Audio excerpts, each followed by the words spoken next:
pre-IPO perspective, whether a company is venture-backed or non-venture backed, there are some special considerations that need to be addressed.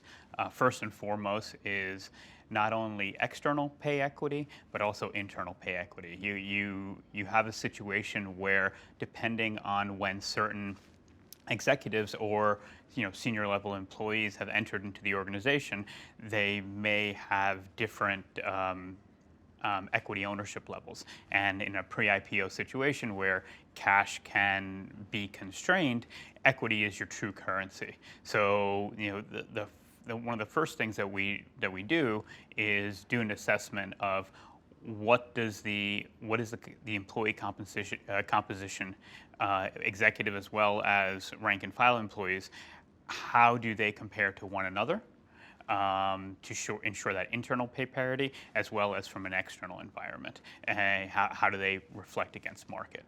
And in that particular exercise can be very eye-opening in the sense that there are individuals who have significant value to the organization because of the job that they do.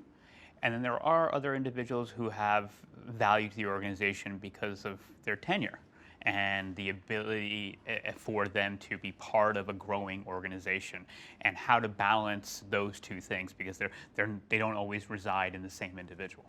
And so, oftentimes what we're doing with organizations is really doing a deep dive into the culture of the organization and trying to understand how to overlay the market data with the culture of the organization.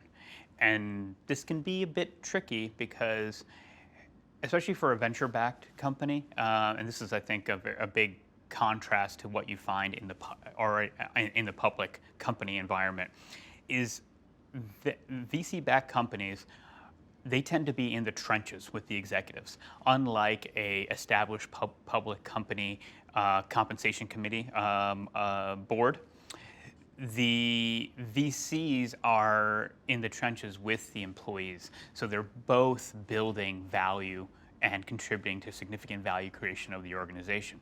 So things tend to be much more personal. And oftentimes what we hear is that compensation arrangements have historically been negotiated rather than objectively determined based on the strategy of the company as well as the cultural profile of the organization. So when going into these organizations and trying to understand how they operate, the number two thing that we try to tell organizations is that we need to come to this, and why you hire us is that we'll provide an objective sounding board. And what we mean by objective sounding board, we're not there to dictate what actually happens and the decisions that are made, but there are probably certain structures, loans, one-off loans that are provided, maybe certain benefits that are provided to individuals and not others, where having an objective party come in and say, this is what is market standard, this is what potentially might be appropriate for your organization, given where you're trying to go and the growth trajectory, it helps ease the conversations when what the VC is trying to do, or the non-VC directors are trying to do, is truly prepare that organization to be a fully functioning public company with all the appropriate governance requirements. And that transition where you are not in the public space, and so one-off compensation arrangements, certain benefits, certain perquisites, it may be acceptable. There's a good amount of cleanup that needs to occur when we cross that line into the public environment.